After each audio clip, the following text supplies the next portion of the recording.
Hello, everyone, and welcome to the Lords of the Night. With me, as always, is the Lord of Pennies, Satsu 2 cents. What up, dude? And I'm your host, Scribe, the Lord of Punishment. Hello, chat. Hello, everyone. Hope you're all having a good weekend so far. I've had a very, very, very, very, very busy day, and I'm trying to rush to get everything ready at the last minute for the show. And here we are on time. Yay! But I'll talk about that momentarily. Satsu, how are you doing? Oh, Satsu's physically drained, but I'm doing good. I had a pretty good day. Just chilling out, hanging out with the little one, and then the wife came home and I hung out with her, got a bunch of back end work done, and it was a very peaceful day. Good. I got up at the usual time, around 4 a.m., to start a trip with my sister to visit our parents from 5 a.m.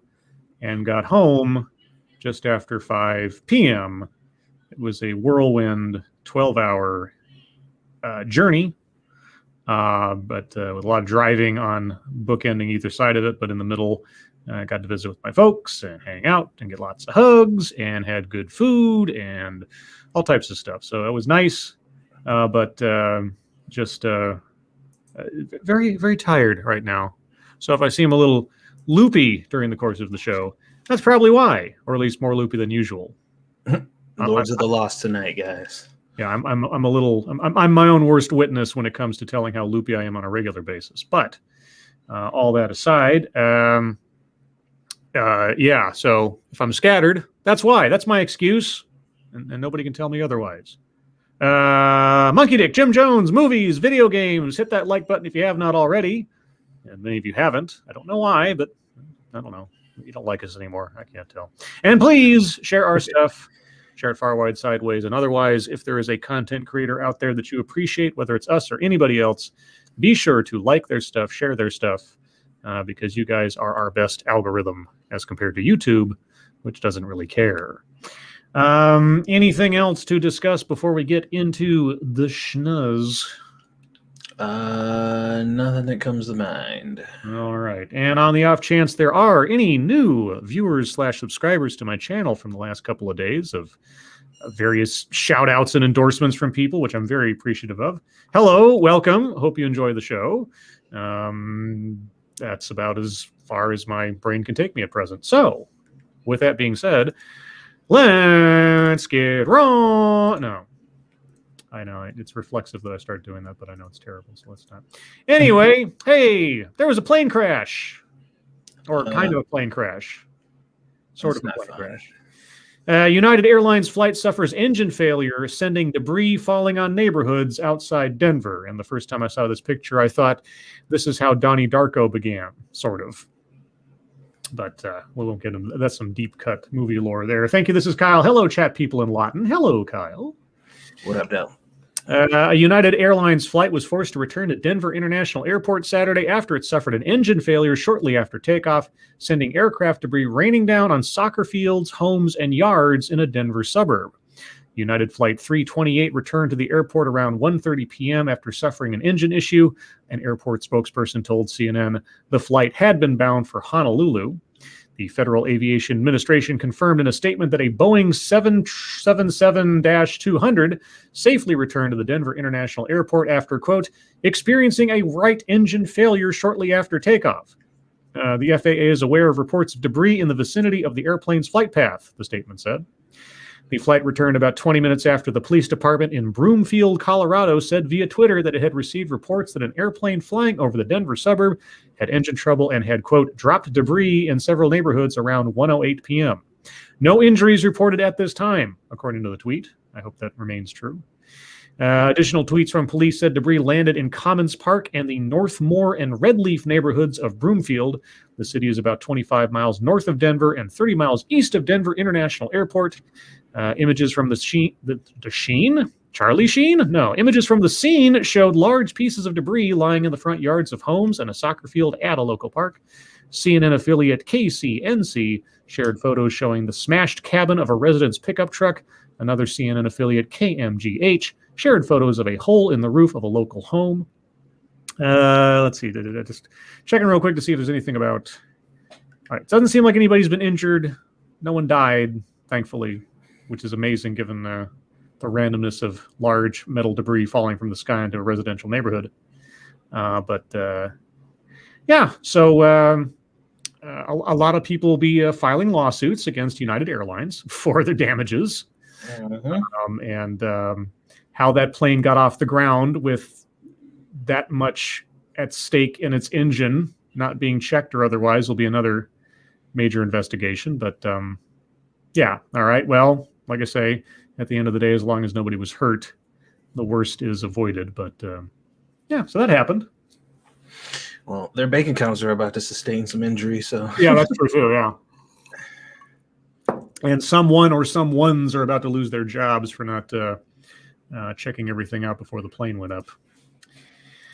But anyway, we go from Denver over to Texas. Because now Texas officials are investigating outrageous energy bills in storm price surge. Because the best thing you can do when there's a disaster where people are freezing and or don't have water is to gouge them for money during a pandemic. Yeah, if this was something that was done scandalously, because I fail to understand how a single household could produce a $10,000 bill under any scenario. Like, I don't care what's in that house. Like, I feel like there's no way that could happen, even if it's an outlier. But that's they couldn't be that stupid, right? Spoiler alert, much Satsu. I haven't even read the story yet. Jeez. Well, this is all speculation. Dallas resident Andre Upshaw said it was, quote, very shocking, unquote, when he opened his latest electricity bill. Quote, while I'm trying to get gas and groceries and make sure that my pipes don't explode, the last thing I'm thinking about is a $7,000 bill from my utility company, Upshaw told CNN's Frederica Whitfield via Skype on Saturday. As Texas struggles to recover from a deep freeze that has killed dozens, some customers in Texas, like Upshaw, are facing unprecedented price hikes in their energy bills as a result of the recent snowstorm. Texas officials say they are investigating.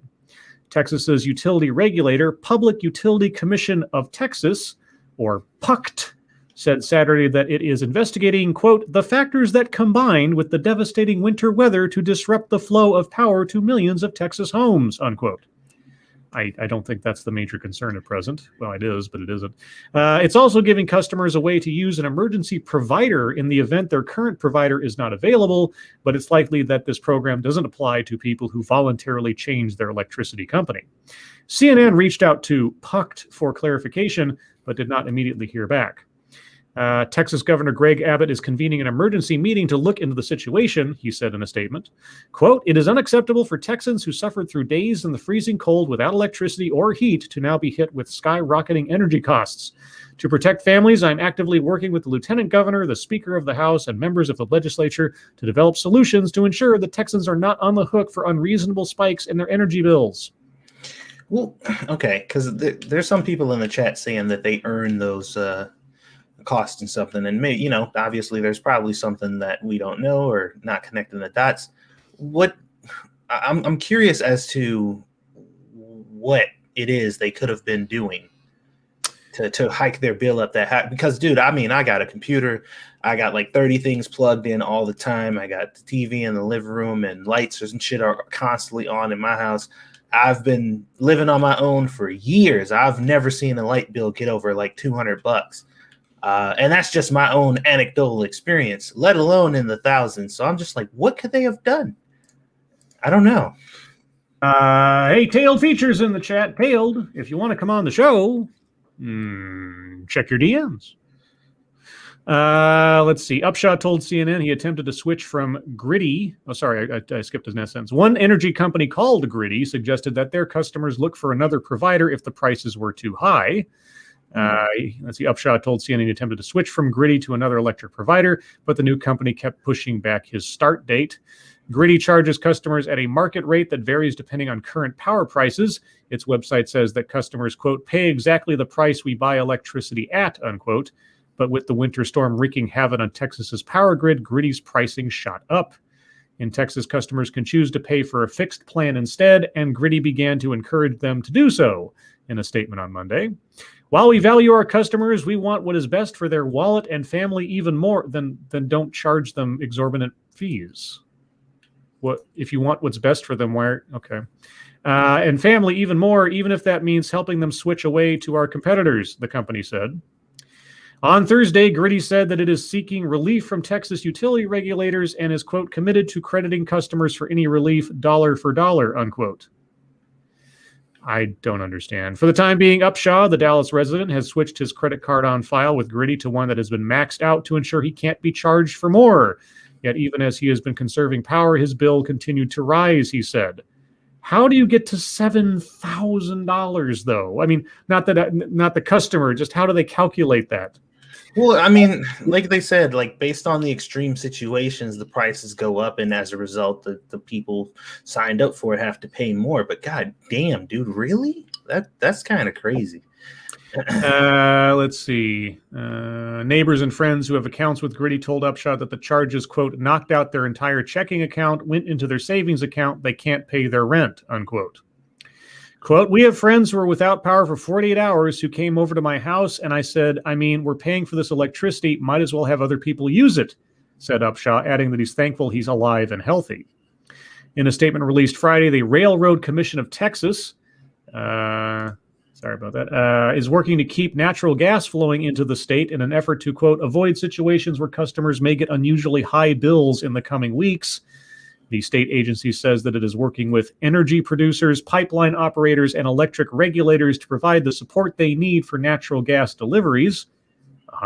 Although established as a railroad regulator, the commission has been regulating the oil and gas industry in the state for almost 100 years, according to the group's website. Quote, Texans have gone through enough hardship during this winter storm without having to worry about unexpected additional energy costs, says Commissioner Wayne Christensen. Quote, our agency will do everything in our power to ensure utilities have plenty of time to get caught up on these unexpected expenses so consumers are not unduly burdened, unquote. Looks like they are already unduly burdened if they've had their accounts drained and can't pay their rent on the house where the power is supposedly going, that they won't be able to live in anymore. Yeah, I mean, I don't know. It's just weird because I know Understatement was saying in the chat, like, you know, electric heat is expensive and stuff. And I don't know if that's just like across the board, but in the last two apartments that I've lived in, their heating that they offered, I think we had to pay a electric bill, but we didn't have to pay for the heat. And that's because they regulated the heat themselves. So I had bought a space heater and it was on like every day, all day throughout all the winter. And the space heater that we keep in Aaliyah's room is on pretty much all day, every day. And, you know, and like I said, maybe it's just the extreme situation and the bills going up and stuff there. And the electric company's prices hiking up that makes the difference. But I'm just like, it ain't never made a significant impact on my bills. Well, this is why I advocate for anything other than automatic billing on your essentials. I pay for all my essentials, my utilities, my rent, everything else, with either one-time or mostly physical mailed checks, because I have seen the complete downside of having automatic billing on things where it's regulated by some outside company or something like that. Yeah, that's my best advice is as much as possible. I mean, if it's something unessential or not a big deal or something like Netflix or whatever, okay. But when it comes down to the necessities, don't do automatic billing if you can help it. It avoids a whole lot of the problems.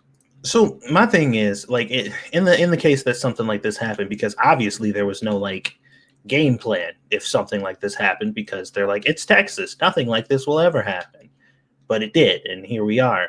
So, like, what was the options? Like, because a lot of people are like, well, they used it, you know, they shouldn't have used this. Like, well, die? Like, freeze to death? Is that the only other alternative?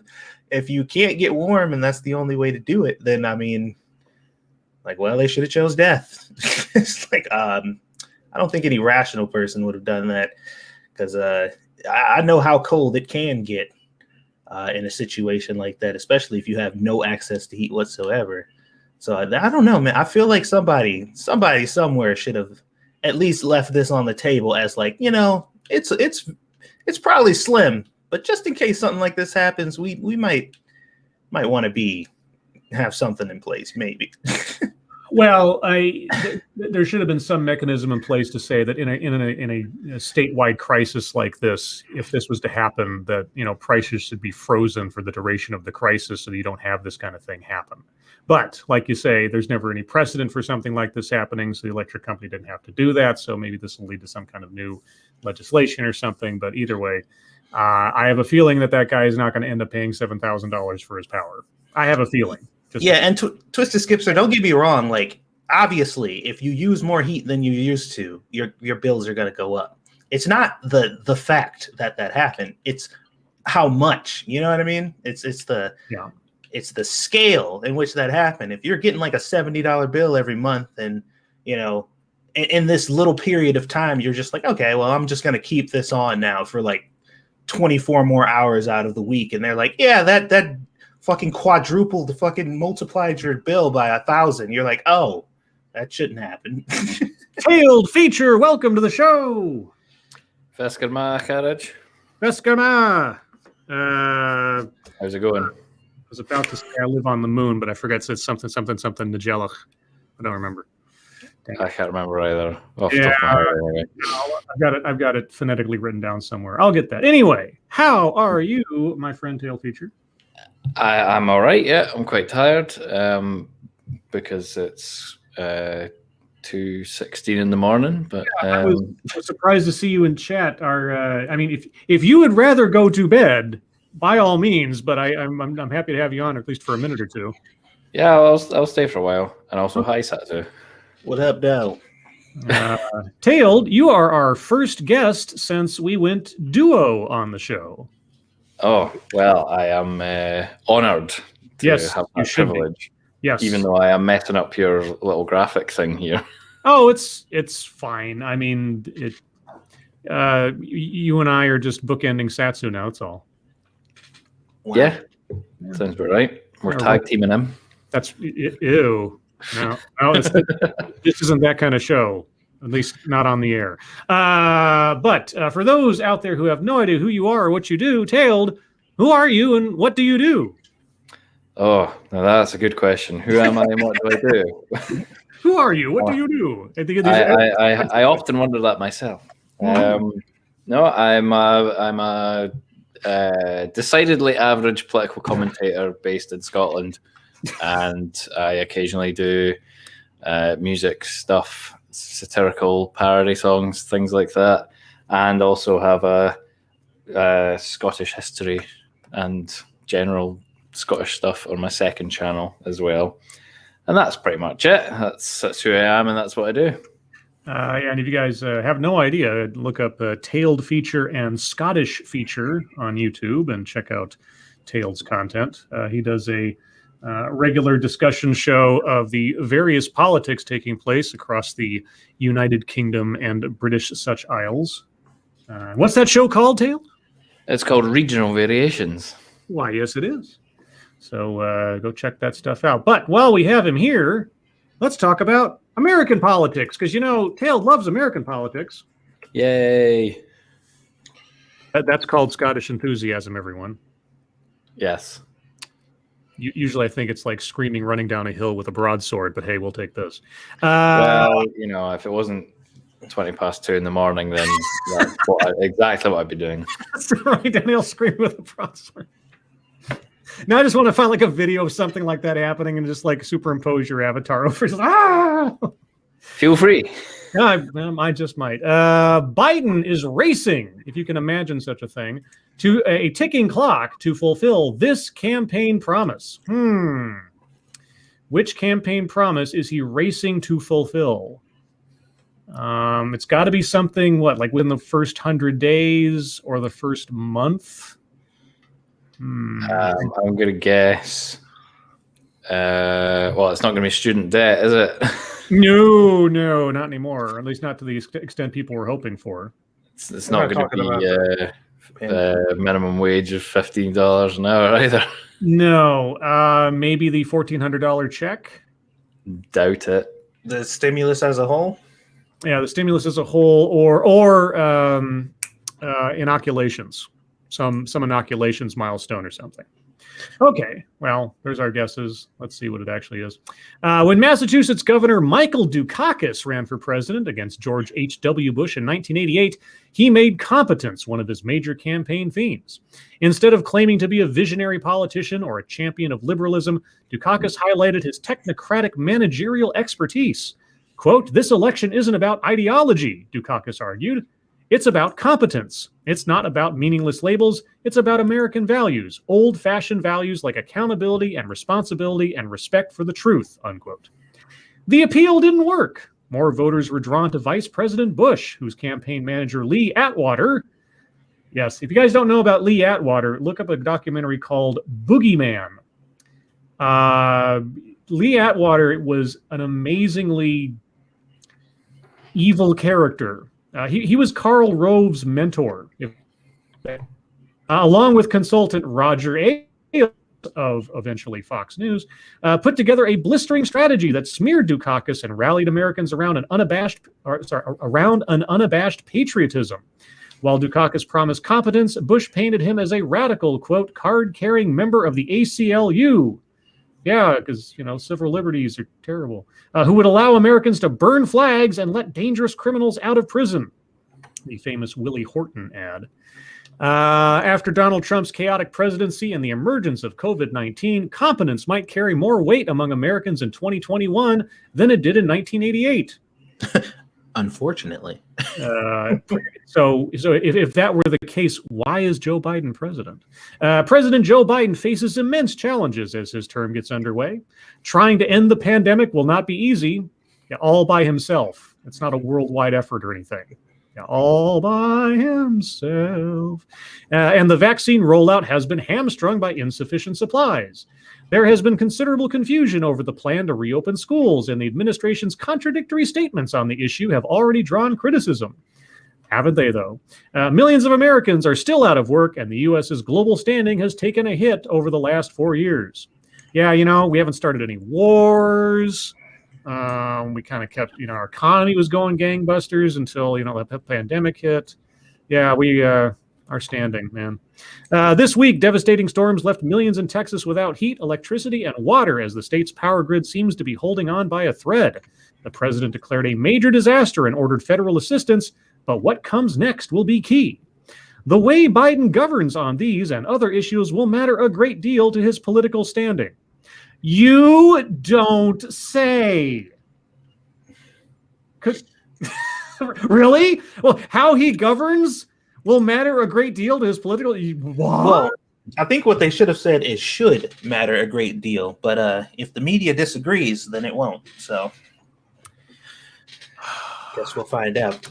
The first 100 days always loom large as an initial measure of success, since presidents are judged right off the bat by their ability to govern, implement policies, and wield the levers of federal government efficiently. Many presidents have suffered political blows for their failure in these areas. You don't say. President George H.W. Bush lost support going into the 1992 election when he failed to respond to Hurricane Andrew in Florida with sufficient resources. Though he declared a major disaster in the immediate aftermath of the storm, it took days before the military was deployed, even though it had been prepared to offer assistance before the hurricane hit. One official in Dade County asked, quote, "Where in the hell is the cavalry on this one?" unquote. His son, George W. Bush, fell from favor in even more dramatic fashion with his halting and failed response to Hurricane Katrina in 2005. Really, that's where he fell short on? Okay. Thank you, Dark Resurrect. I love how they complain about a lack of COVID vaccine supply when they said it wouldn't be here until at least 2022. Yeah, isn't that funny? Mm-hmm. Isn't it interesting? We were told all along, it's like Trump said there's going to be a vaccine by the end of the year. He's being ridiculous. That's impossible. Yeah, and they were also pushing that super dangerous anti-vaccine rhetoric, claiming that if Trump approved of it and it showed up early, they wouldn't trust it. They literally came out and said they wouldn't trust the vaccine that Trump approved of. Yeah. So, yeah, but whatever. None of that happened. It wasn't real. Yeah, we're short on supply of the obvious poison or something. Bush was famously accused of not caring about the plight of African Americans. Yes, the Kanye West moment. I actually did a TEDx, my first TEDx, was talking about the quote-unquote Kanye West moment, and the speaker got it absolutely wrong. But if you want to find out about that, you'll have to go to my playlist and look for the very first TEDx I ever did. It's a two-parter because back then, if you weren't an approved channel, and I don't know if it's still the case, you couldn't do a video that was longer than 15 minutes at a time. So it's split into two parts of like 12 minutes each or something. Former President Barack Obama faced a political hiccup when the rollout of the website for the Affordable Care Act ran into technical difficulties. Well, you're picking some of the most small scandals for some of these presidents. But, oh yeah. And especially since if you're talking about the first 100 days of being able to govern, 2005 was not George W. Bush's first 100 days. The Affordable Care Act was not Obama's first 100 days. So why those examples don't ring true to me as to what you started out with. Trump, on the other hand, was severely damaged by his dysfunctional response to the COVID-19 pandemic, which involves spreading disinformation rather than relying on science to formulate a systemic and thoughtful public health plan. How about Isn't that interesting? They lowballed it on everybody else and didn't elaborate or anything. Just little basic stuff. They did this. It was just a little thing, whatever. And then when they were Trump fucked up because he's a piece of shit and he was wrong about this thing and he didn't care about people's lives. I'm like, oh, okay. Well, no, I mean, I was going to say is like, why don't you look? I mean, whether you like Trump or not, whether you're approved of his policies or campaign promises or not, look at Trump's first 100 days. How many campaign promises did he fulfill or attempt to fulfill in his first 100 days? I'd say quite a few. Yeah, but that's why they didn't talk about it. Yeah, which is interesting. So you bring up Biden's ability to govern in his first 100 days, then you bring up examples from other presidents that had nothing to do with their opening moves to govern, even Trump. So where are we going with this? Competence matters in a different way for Biden. Because he's a fossil? Given the radicalized state of the Republican Party, I'm sorry. Have you paid attention to the Democratic Party in the last 4 years? They're not radicalized at all. Thank you. This is Kyle. I make videos over 30 minutes and I'm not approved. They may have changed that policy. In the olden days, remember the olden days, Tailed, 4 years ago? Yes, with fondness. Yes, don't we all? In the olden days, if you were not a partnered channel, you had a maximum limit on uploads to 15 minutes. At a time. So that's why you saw a lot of channels at the time post like multiple parts of things because they had no choice, like myself. Now I guess they've taken that cap off, which I guess is good for people. Would have been nice back in the day. Well, I mean, right back in the early days of YouTube, 10 minutes was the maximum. Yes, that's true too. Anyone. Yeah. Okay. Radicalized state of the Republican Party, where partisan interests have continually triumphed over the needs of governance and the health of our democratic institutions. Okay. You could just take out Republican Party and just say, given the radicalized state of our two-party system, because that is true. But, unbiased networks have to spread the narrative that all the problems that are happening in America are exclusively attributed to one side. Democrats now need to deliver results when it comes to showing that they take governing more seriously. Yes, they've been handed the keys to the kingdom. They have effective dominance. In the Senate, it's tenuous, but all the same, they have effective dominance in both houses or both chambers of Congress and the White House. So yes, the electorate, even if by a slim margin, generally speaking, has given the Democrats the levers. They have to show that they've earned that trust. So yes, you're right. Though many of the challenges that Biden faces are not his fault, when has that ever been an escape hatch for anyone? You didn't. Oh my God. They are certainly now his responsibility. Okay, I will give you that. You can inherit a problem that you did not want to have. Yeah, I mean, Obama inherited the financial crisis of George Bush. He inherited wars he did not start. And in fact, Obama inherited wars he literally did not vote for. So, okay, I will give you that. They're not his fault, but a responsibility. Democrats have to prove that they can handle the nuts and bolts of making government work. Well, shouldn't they have already proven that over, I don't know, how many years has the Democratic Party been in power, or been in existence, I should say? Well, not only that, they've already made the argument that is undisputed fact that they are, because they've already demonized the Republicans and said by default the Democrats are already qualified for that label. So, I mean, are you going to actually call them out if they don't? Or are you going to do what the media's been doing and just pretend like they have been? Does it even fucking matter? And everyone in the Democratic Party, especially our president, are career politicians. Now they have to prove they can handle the nuts and bolts of making government work? Yeah. What? And do so in a way that has a tangible effect on voters. Even if they can't, it'll have a tangible effect. What is this article even saying? They're just it will be difficult, but Biden can make a difference when it comes to his administration's response to the pandemic and the power failure in Texas. Yes, okay, but what was the title of this thing again?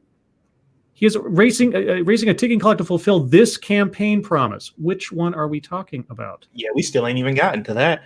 Okay, Biden ran on stability and competence, and when he can barely stand steady on a stage, and when he doesn't even know what he's saying half the time. While some candidates boast of their big ideas and persuade through dramatic rhetorical skills. Yeah. Thank you, Drew W. Dem's been around since Andrew Jackson. Yeah, I'm not a historian, but I knew they've been around forever. Thank you, Drew. But yeah, they have to prove they can govern. What? Okay. Biden was all about the deep experience he brought to the table after his decades-long run in the Senate was capped with 8 years as vice president. Which should mean he already has shown he can run government, right? Because that's what we were told. Faced with the sheer chaos of the last 4 years, Biden promised normality. In many respects, this meant a government that could simply do its job.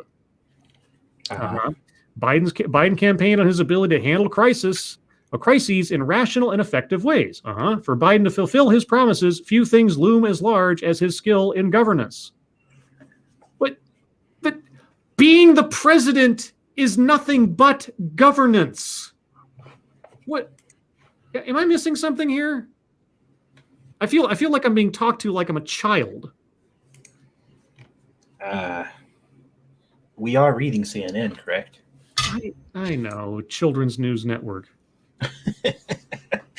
I'm keeping that. Tailed on your side of the pond, are people in positions of governmental power expected to govern? Generally speaking, yeah. Okay, well, all right. Author of this article, where are we going? As a nation, we are fortunate that this is a key element of the Biden presidency. What, that he will govern? That's his job. This is a key element? What, governance? Wait. And are they saying that that's a key element based off the fact that he just claimed that it was? Because we're talking about results right now. I have no idea what this guy said. Instead of being stuck with an unhinged president who might bring us into war for no reason. Who literally didn't. He literally didn't. Oh my fucking God. Wait. Hold on. Instead of being stuck with an unhinged president who might bring us into war for no reason, which over 4 years he never did, and also who is sending troops into Iraq? Who wants to send troops back into Syria right now? What? Oh my God. Or an administration that drops the ball in the face of a crisis. Well, okay, you can argue the pandemic, sure. But okay, let's see what happens with Texas when Biden is talking about putting new logs on the fire while people are freezing to death across the country. We are back to measuring the commander-in-chief through his competence on the job.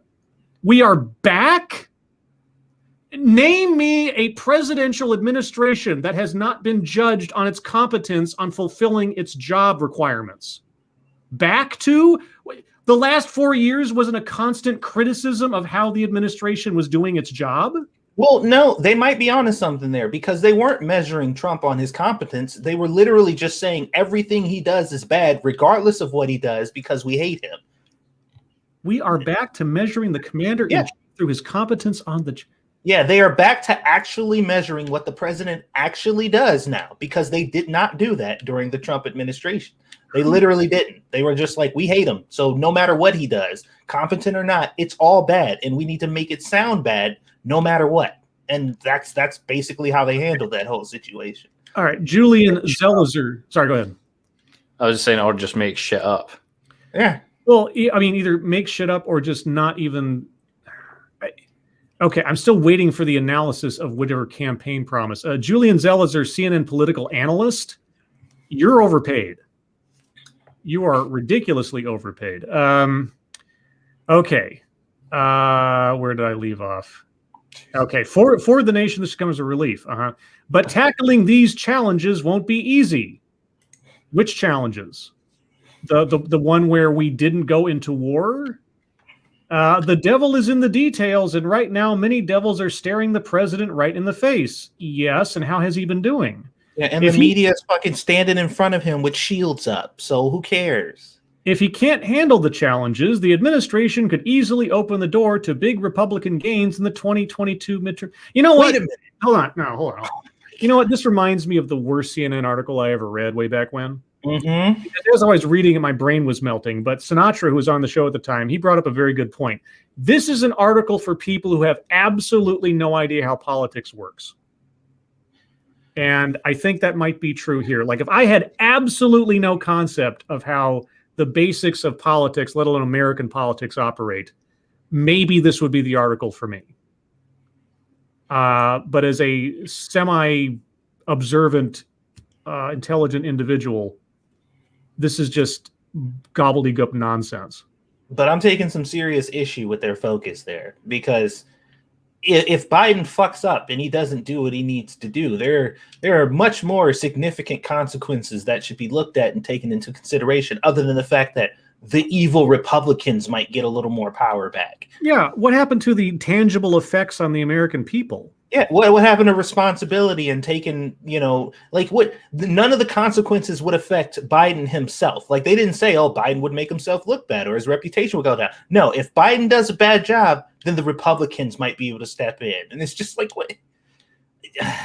Well, I mean, and that's the thing. If he can't do the job, why wouldn't you want someone else to be given a shot? Because they're evil. Those are evil people, and us good, competent people, which is weird because the whole article is about whether or not this competent person that is 100% more competent than anybody on the other side, if he's competent enough.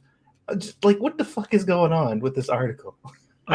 If, however, he brings relief to Texas and oversees the rapid vaccination of the majority of the country with the same competence he has shown with shepherding the $1.9 trillion stimulus relief bill. What competence? Did we not read yesterday in multiple instances where the House defied Biden's wishes in a lot of the areas of the relief bill? I'm 100% certain that is exactly what we read yesterday. He might find himself with a second window of opportunity to tackle big legislative breakthroughs that might cement his life. He hasn't even done anything with the first window of opportunity. He just became president. You just spent this entire article telling us that Biden needs to prove he can do the job. But the second window of opportunity, he needs to show that he can get through the first one. I don't even know what the hell I just read. I really don't. Yeah, I'm sorry for bringing you into this. Honestly, I'm sorry now. It's fine. All I have to say is that America is just, it's a good idea that got completely out of hand. Okay, this coming from at least ostensibly one of our former oppressors, everybody, just so you know. Just so you know.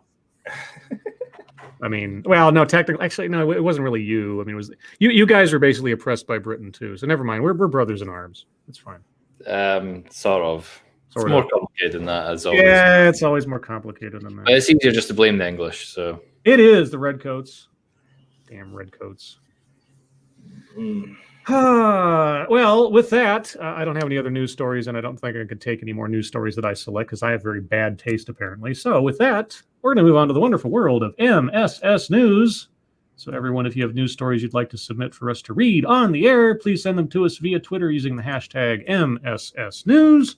Can't promise to get to them all because I'm long-winded. Or Twitter won't actually pull up anything when I say, show me the hashtag, because it's just buffering and grinding, and I don't know why. So I'm going to restart. Oh, there we go. Okay, is that not working now? All right.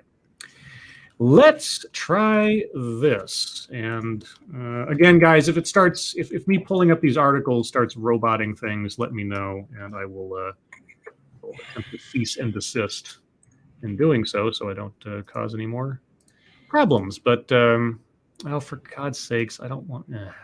Yes, I will delist this page for 5 seconds. Ohio man forgoes food for 46-day Lent beer diet. What a sacrifice! It's a bit early for that, is it not? Yeah, that's just that makes it sound like he's already done it. that just sounds like a Tuesday in Scotland, doesn't it? What? No drinking Tuesday? No, only drinking Tuesday. Oh, only drinking Tuesday. Yeah, because he forgoes food for 46-day beer diet. Oh, right. Sorry, I'm half asleep. Do you need to go to sleep, dude? You can bow out. It's cool. I just was happy to have you on for a minute or three.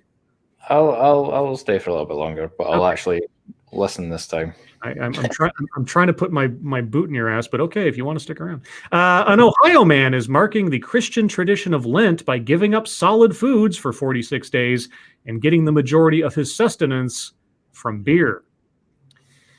Del Hall of Cincinnati said his Lent diet includes only beer, water, black coffee, and herbal tea, so not just beer. And as of his Friday morning weigh-in, day 3 of his diet, he was down 5.8 pounds. Oh, beer's disgusting. I don't get it. Quote, I only have 3 to 5 beers a day, Hall told the television station. It's not like I'm drinking constantly. If you eat your standard diet, it gets boring. You don't eat the same thing every day, so I am definitely not going to drink the same thing every day. So this article lied to us. Okay. Hall said he successfully completed Lent beer diets in 2019 and 2020, each time noticing health benefits of the experience. He said he lost 40 to 50 pounds both years and noticed his blood pressure and cholesterol improved. Quote, the human body is an amazing thing, Hall said. We're used to going through as hunter-gatherers, feast and famine. The problem is we don't go through the famine anymore.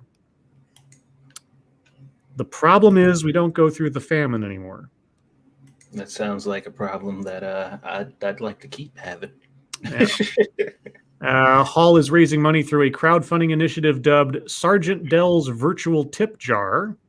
He said the money will go toward local bars and restaurants that have suffered losses due to the COVID-19 pandemic. I don't think it counts if you're just taking the money and spending it on beer. I'm not saying that's what the guy's doing, but that would be a way to use the money to support local bars and restaurants. Just going there and drinking. Maybe he's buying just local beer. Sure. Let's see. This one comes from Massive Dynamics. I just have to get the link to pull it up if it's going to let me do that. Let's try that. Infamous Wuhan lab authorized to receive U.S. taxpayer funding, NIH confirms. Wonderful. Oh, okay. That's wonderful. The National Institutes of Health confirmed Tuesday that the Wuhan Institute of Virology is authorized to receive U.S. taxpayer funding for animal research through January 2024, according to the Daily Caller. What kind of research? Animal, they said? Is it bat research by any chance? The research lab in Wuhan is suspected to have caused the COVID-19 pandemic through an accidental lab leak that has already received $600,000 in U.S. taxpayer funds between 2014 and 2019 to study bat-based coronaviruses through EcoHealth Alliance, a nonprofit organization. Now, I still haven't been convinced that it was a lab leak. As far as I can tell, that's still under the conspiracy theory heading, unless there's some actual proof of that. Although people have been talking about it for a while, so them saying it like that is kind of, I think, misleading without some kind of backup, but just to be more credible than CNN, at least. EcoHealth's Alliance research of bat-based coronaviruses in China was funded by a $3.7 million grant in 2014 from a branch of the NIH. the National Institute of Allergy and Infectious Diseases, according to the Wall Street Journal. In April, the grant was terminated by the NIH amid criticism over EcoHealth Alliance's relationship with the Wuhan Research Lab. The NIH said in a letter that the nonprofit's work in China did not align with, quote, program goals and agency priorities, unquote. But now they're getting more money? Okay. Okay. I wouldn't have given them any money. Yeah, I don't know why we're giving American taxpayer money to a foreign research lab, unless there was, and especially one, and whether or not the lab was the source of the outbreak. The lab, which is government run by a government that is currently concentration camping people. And it also made a literal, conscious, and public effort to withhold any information about said pandemic. Yeah, So, both its origins or its spread or when it started out, etc. Yeah, Guys, you're just being intolerant. It's just different norms. different different norm. yeah, Dude, differences. I literally burned that out of my brain because I got so pissed off about that article that I was just like, I'm about to fucking reinstate my Twitter. I completely forgot that happened until you just brought it up, and now I'm mad all over again. You're welcome. Yeah, here's the thing. China does not need our money in that regard. I think they're doing fine economically, not ethically, but economically. Yeah, and what happened to judging governments on their ability to govern and their how competent they are. Oh well, if only CNN was running our purse strings. This one comes from Evolved Potato. Florida governor accused of playing politics with COVID vaccine. Oh, I've never heard of such a thing. Remember all these conspiracy theories back in the day when we were talking about all this stuff when it was happening and everybody was like, right wingers are going around spreading all this bullshit about people. Florida's governor was slow to respond to the pandemic, and his COVID-19 vaccine distribution plan has been marked by chaos, but critics say he's been quick to recognize the political gold in those precious doses. Governor Ron DeSantis, a Republican, ignored federal guidelines and prioritized getting senior citizens, one of Florida's most potent voting blocs, vaccinated first. Wait, ignored federal guidelines and getting senior citizens vaccinated first. I thought the federal guidelines were like 65 or older should be the priority. Weren't they saying like health workers and stuff? Oh, I mean, so okay. I don't know. I don't know. Was that the second? Sorry, maybe I'm mixing it up. Was the medical workers first and then senior citizens? I don't know. I recall that for some reason, but I don't know for sure. Maybe I'm confuzzled. When Holocaust survivors and Cuban survivors of the Bay of Pigs debacle, revered members of two other key Florida voting blocs, got their first shots, DeSantis made sure he was there for the news conferences. And now the governor stands accused of using the COVID-19 vaccine to reward powerful political supporters and developers by setting up pop-up vaccination sites in planned communities they developed and where GOP voters predominate. Okay, now that one.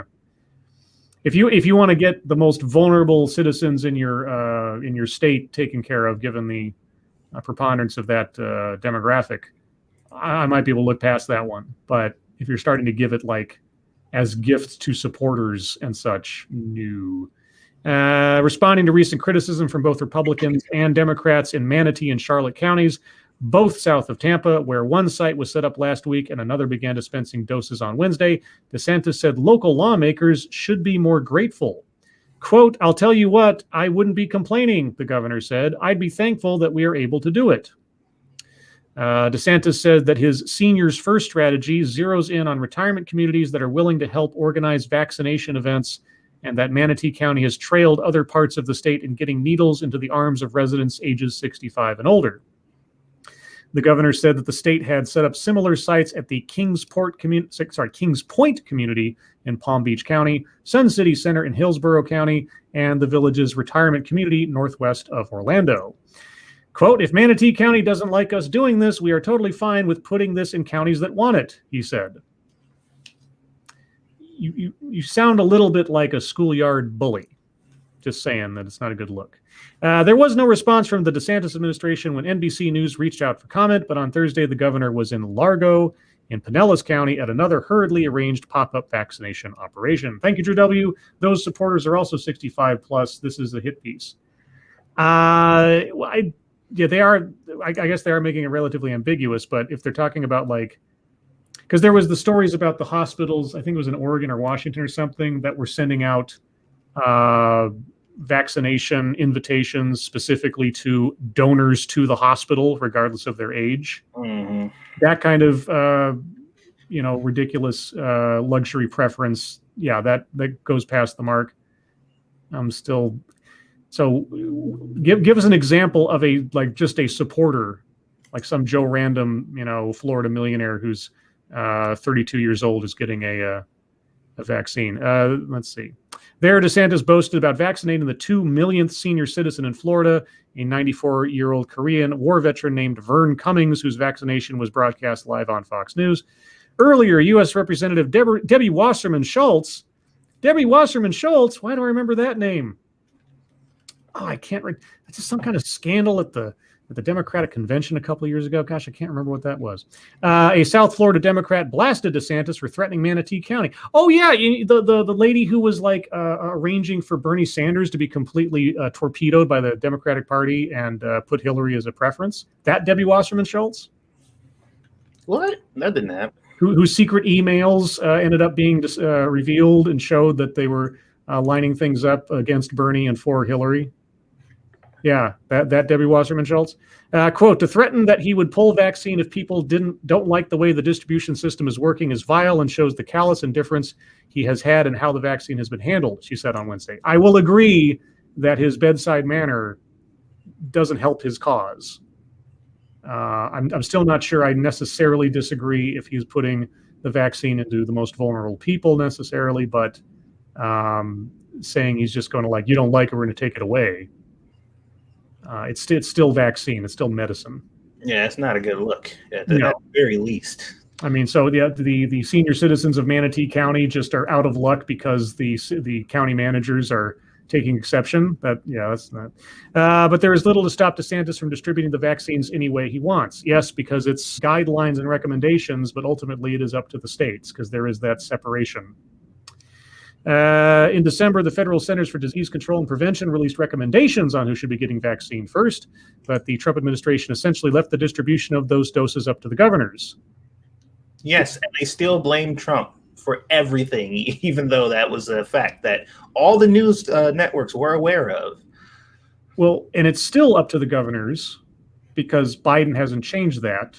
And if Biden suddenly moves in and says, no, we're going to control the vaccination for everyone in every state, regardless of what the state governors want, that would be an interesting move by the federal government. So what are you saying, NBC? Like the Trump administration did something wrong there? Okay. This allowed DeSantis to put senior citizens in the same category as frontline healthcare workers, and the result was chaos when some counties began offering shots on a first-come, first-served basis. Now, that part was nuts. We saw those pictures of people waiting outside in the cold overnight, all these senior citizens, to get their vaccinations because they'd been told, as everybody has for the last year, that is a life-or-death situation for people in their demographic. And that was insane. So that part I'm not gonna push back on that one because that was a dumb way to do it. In Charlotte County, officials said they were caught unaware when a vaccination station suddenly opened last week in the Kingsgate retirement community in Port Charlotte, and 3,000 doses were dispensed. Okay. I mean, whether it's a vaccination program or not, if you are the state government, if you are the governor, and you're not communicating with county authorities on what you're doing for state organized programs, that's not a good look either, because it looks like you're running roughshod over other people's relative sovereignty, or at least their ability to participate or know what's going on. So that doesn't help the lines of communication. That's not good organization. That's not good governance. So I don't disagree with some of the things saying here. Thank you, Dark Resurrect. God forbid the states have autonomy.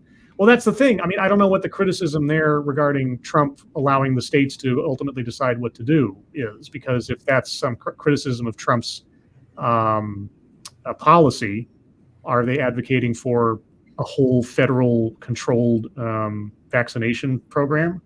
Because I think that would be even less popular. I just have a feeling. And thank you, Drew W. Largo is a higher minority and lower income area of the Pinellas County. Okay, I'll take your word for it. I don't know the end all be all, but okay, DeSantis is not acting wise in his ability to govern and communicate with his constituents or their representatives county by county. If this is what's going on, that's not good. Now, like I said, already we saw what happened with the lines of people waiting out in the cold outside. So while I don't necessarily disagree, I mean, if he's the governor and it's within his mandate or prerogative to put preference to the senior citizens first, that's his prerogative. Not doing the frontline workers, etc. You can criticize it, and maybe it's worthwhile for doing so, but if that's what he wants to do, it's within his power. Outside of that, though, yeah, playing, chase me, catch me with the counties and acting like I'm going to take my ball and go home if you don't like it kind of thing. That's no good. Anyway, let's move on to something else while we have time here. What's this one? Oh, here we go. We haven't had any Cuomo news. Have you been hearing it, getting all up to date on Cuomo tailed?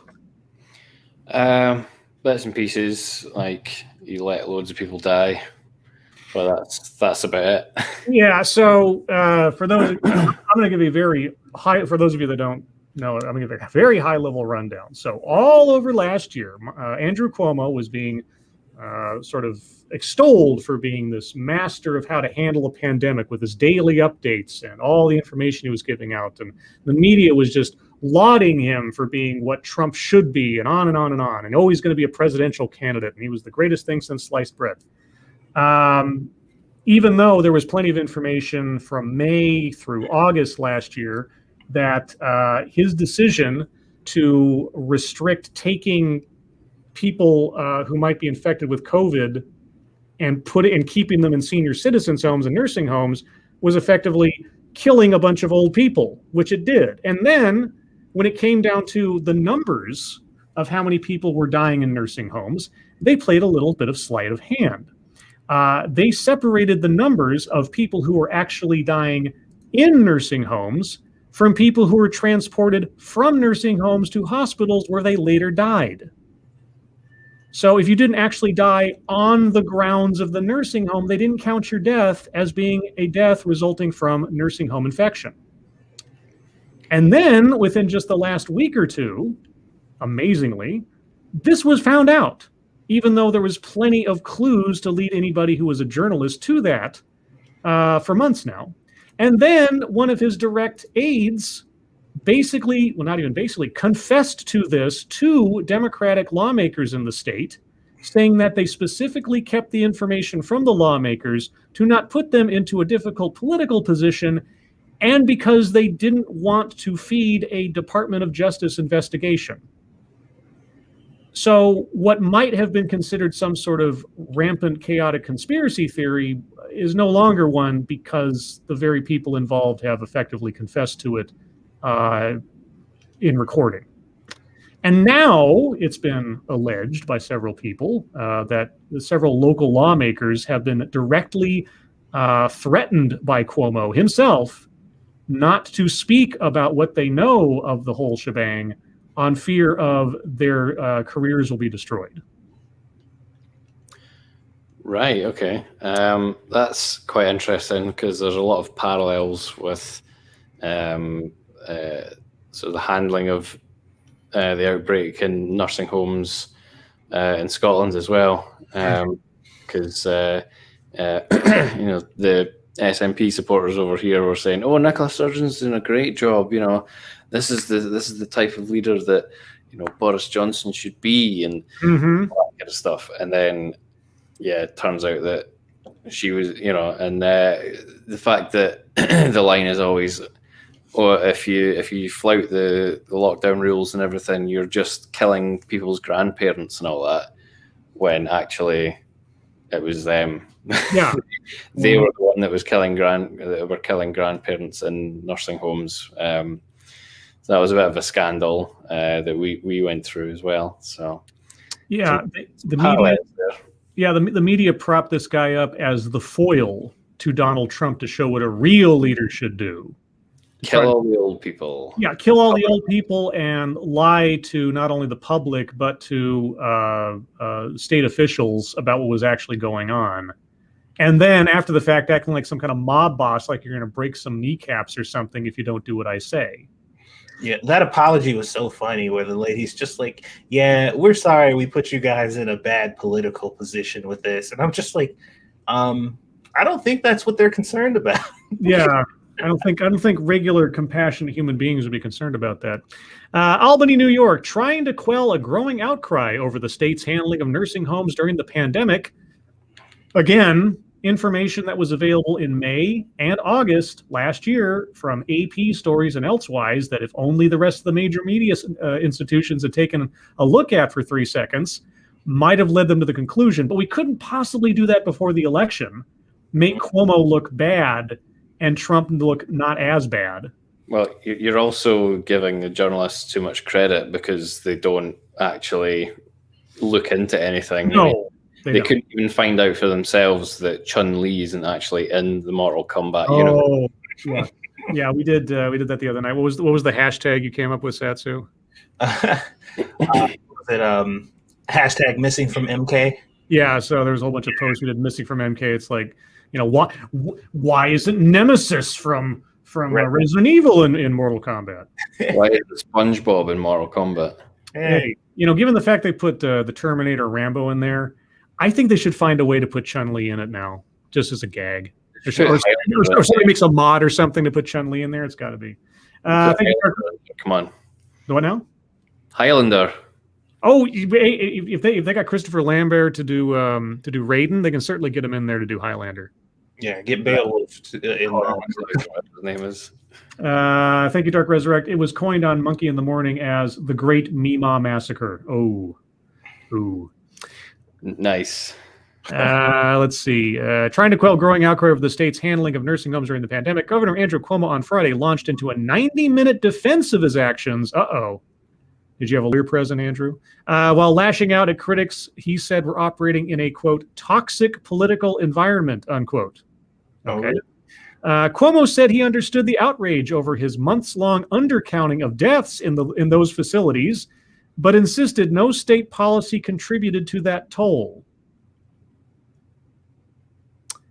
Really? It's literally your decisions that led to this, Andrew. Well, technically he's right. The policy wasn't let's kill old people. So technically. Right. Well, yeah. Well, what's puzzling me is the fact that he thinks that a good defense is, it was out of my hands. Somebody else made me do it. And it's like, so you're telling us that you were a bad leader and you couldn't make the decision on your own. So you relied on somebody else's plan and fucked up. Like, well, that's your defense. It's not only that, but he's saying outright, I did nothing wrong, and anything that did go wrong is not my fault. Mm-hmm. That is the cover here. When he is the governor, the buck stops with him. He doesn't get to blame Trump on this one. Meanwhile, Ted Cruz should resign for traveling out of whatever it was. Yeah. Cancun or whatever it was. Yeah, that's a bigger scandal than Cuomo basically not only provably contributing to more deaths than were necessary, covering it up, and then trying to cover it up further by threatening the careers of various political officials. And now this. At the same time, however, the governor unveiled a series of reforms to address the management and safety of nursing homes. Wait. Andrew, if you did nothing wrong, if nothing you did contributed to this, what's there to reform? Yeah. And he can't even use the excuse that he's repairing the damages from the thing that was set in place, because if you had reforms and plans that would have worked better than the situation that got you in the place you're in now, then you should have fucking did that when it was happening. But you didn't. Yeah, So. because we knew about this back in August, Andrew. You want to count how many months this has still been going on without any reform, without any examination? How much over the course of last year were you not examining this? Exactly. Because he could have made this decision a long ass time ago, but because everybody was kissing his ass, he thought he was big shit, so he didn't do anything about it. A series of reforms to address the management and safety of nursing homes, saying, quote, that is the only way families will have peace of mind. Yeah, a year after this whole started. Cuomo's remarks during an hour-and-a-half news conference in the state capitol came as he faced one of the biggest political crises of his decades-long tenure, including a federal investigation of his administration and a move by the governor's fellow Democrats to strip him of the unilateral emergency powers he has exercised during the pandemic. On Friday, another prominent Democrat, Representative Alexandria Ocasio-Cortez of Queens, joined a chorus of lawmakers backing investigations into the state's handling of nursing homes during the pandemic, noting that, quote, thousands of vulnerable New Yorkers lost their lives, unquote. Hey, AOC, you know, on this one, I agree with you. Also, it took you long enough. Mm-hmm. I'm a person now. I don't live in New York or anything else. I don't have a direct stake in this per se, but all things considered, you were falling asleep at the wheel the whole time too. There was nothing that was preventing you or anyone else in the New York government, either federal or local, to look into this more deeply during the last year, but you didn't, and you didn't say anything. And so you are at least peripherally as complicit in this as Cuomo is for keeping the secret, given the fact that, again, this wasn't something that was unawares to anyone. There were stories in May and onwards through August from the AP and otherwise that indicated something was up, and you did nothing. Let's see. Quote, their loved ones and the public deserve answers and transparency from their elected leadership, Ocasio-Cortez said in a statement. The count of deaths is at the heart of the issues confronting the Cuomo administration. For months, the state now concedes the official death tally of residents in nursing homes and long-term care facilities was greatly underreported. That is only the symptom of the problem of the decisions in the first place that put them at risk. Why bother undercounting those things unless you felt responsible for initiating them in the first place? Mm-hmm. You're not talking about the source of this. I mean, don't get me wrong, the cover-up sometimes is not necessarily as worse, but more shocking than the crime itself per se. But in this instance, the crime itself is what you should be looking at. The state counted the total losses, but they were attributed to the hospitals where the patients died, not the facilities where they had lived, effectively hiding the toll of the pandemic took on those facilities. Are you going to talk to us about the policy that put them there in the first place? No, doesn't look like it. Okay. This is a long article, guys, so I'm not going to read it all, but I'll put the link in the chat if you'd like to read the rest of it yourself. We've talked about these things many times on the show, but we're a bit over time, and I want to squeeze as much out of Tailed as I can before he falls asleep. I'm still here. Are you ready to be squeezed? By you, anytime. Yeah. All right, Tail. Well, it's YouTube time. What have you been up to on YouTube? Good question. Not very much. Just doing my usual weekly stream, and I released a hiking video on my second channel not that long ago. Even though I recorded it back in October, it's taken me this damn long to actually edit it and get it up.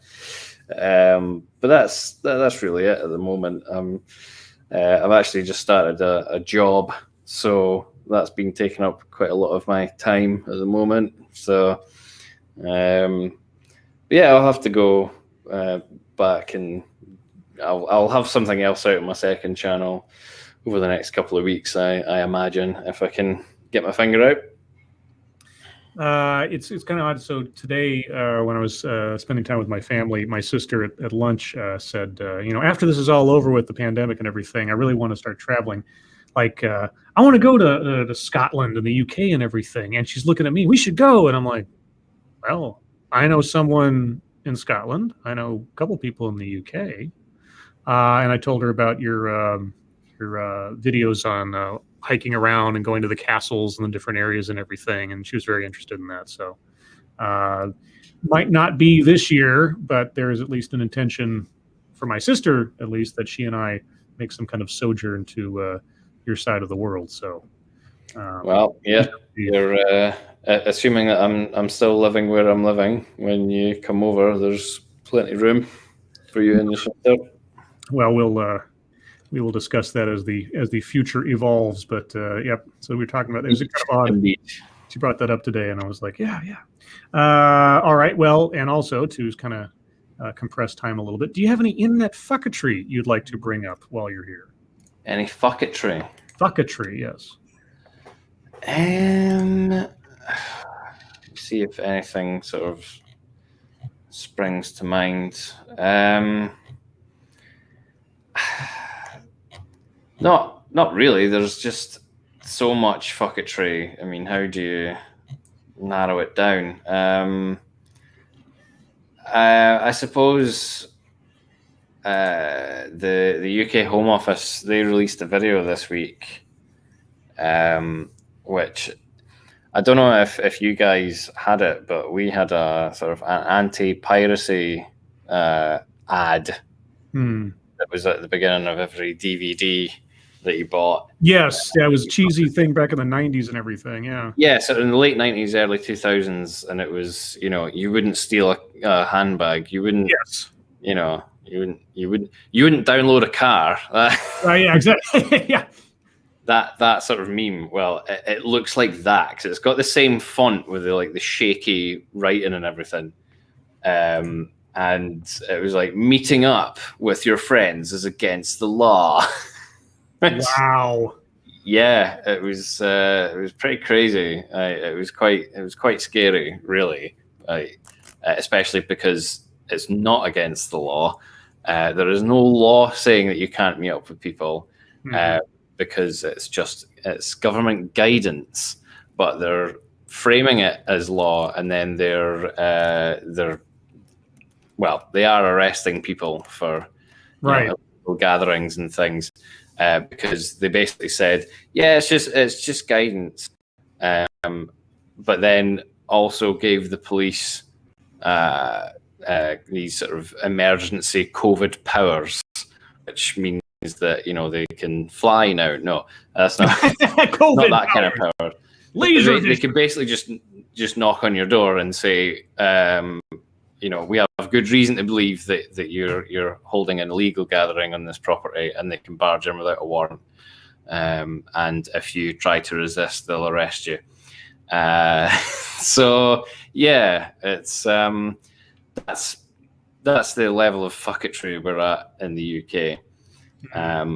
Which is shit, rather depressing as well at the same time. And then you've got all the people that are like, well, it's not going to be forever. And I'm like, when do you think they're going to relinquish these powers?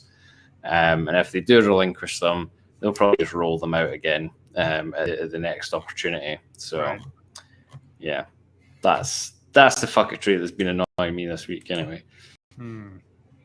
Assuming, I don't even know, was that the right kind of thing you were looking for?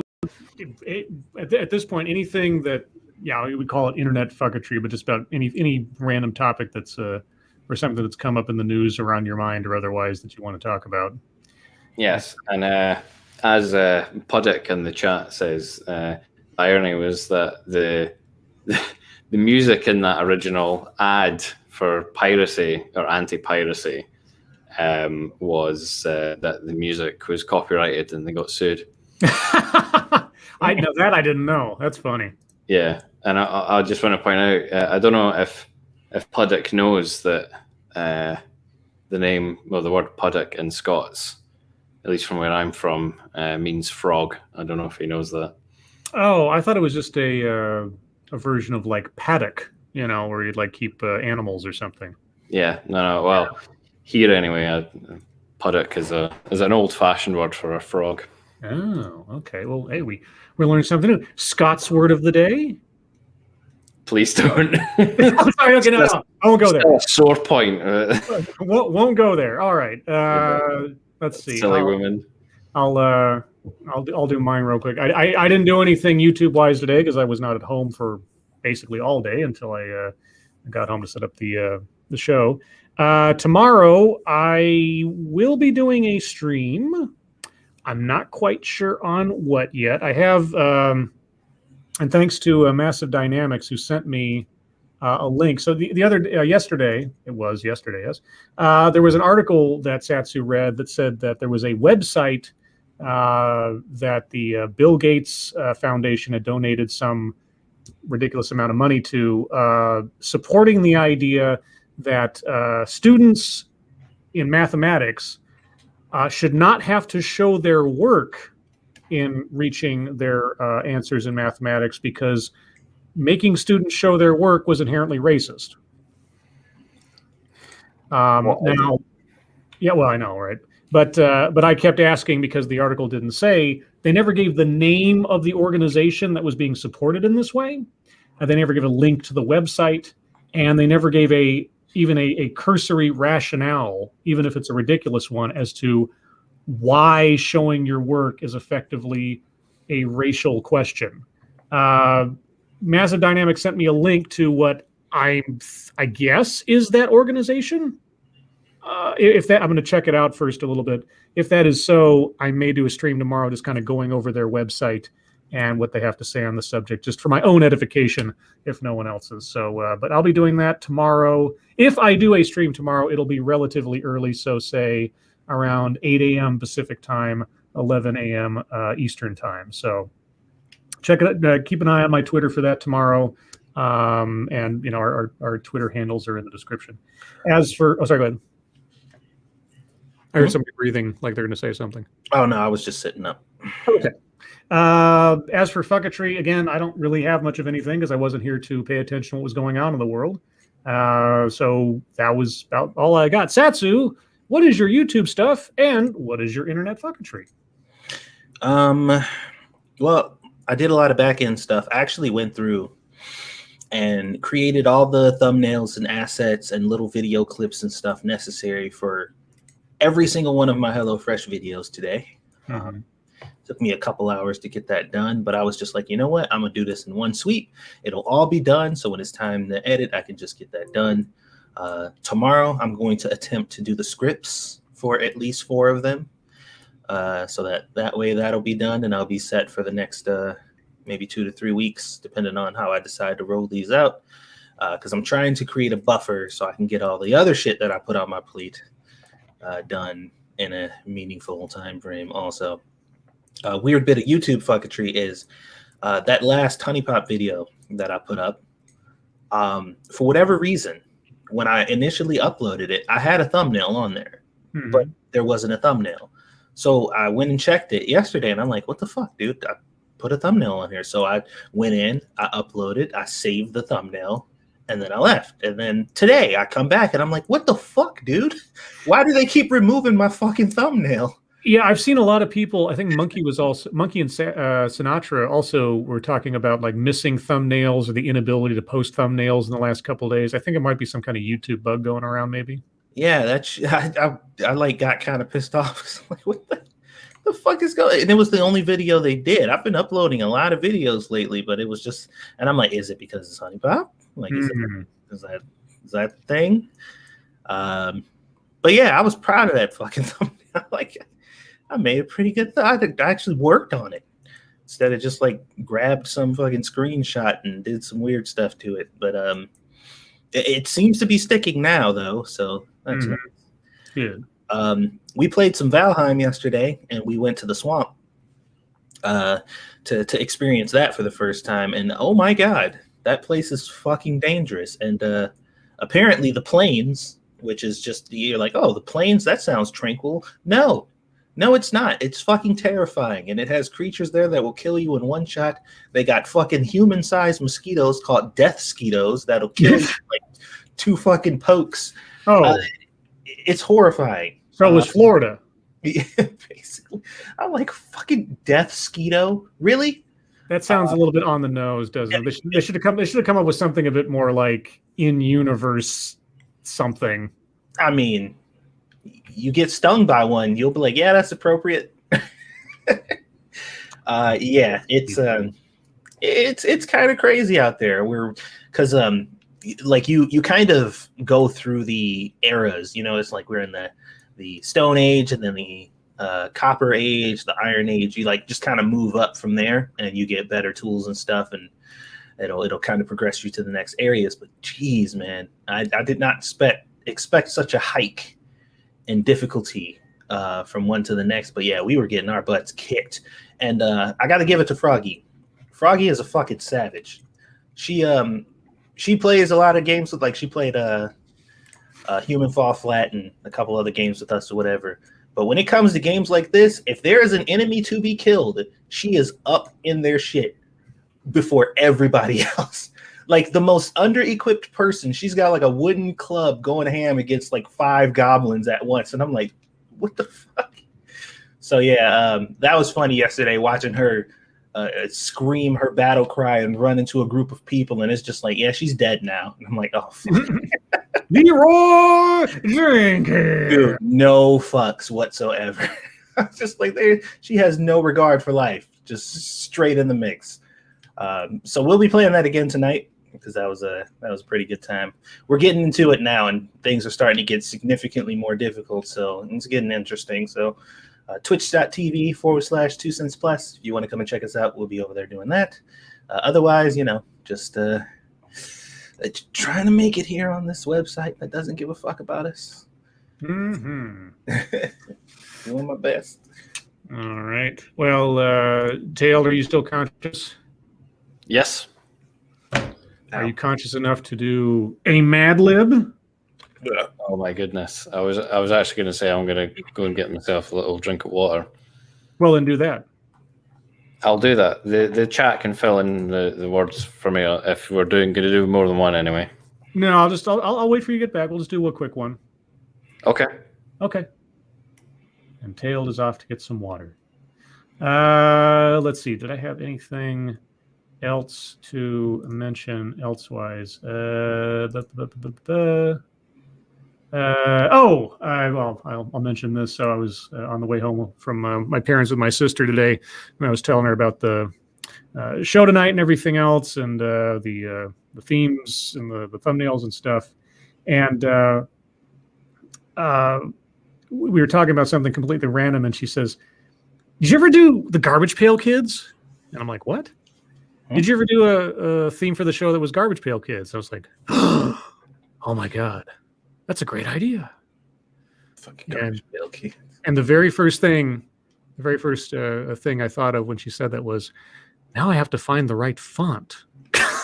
Because I've mentioned this before, in doing these themes, especially if they're on a specific IP or a movie or something else, I do my best to find the exact same font used by that IP or by that movie poster or whatever, because that's kind of part of the gag. So I have a ridiculously huge collection of fonts now, just over the last couple of years of putting those things together.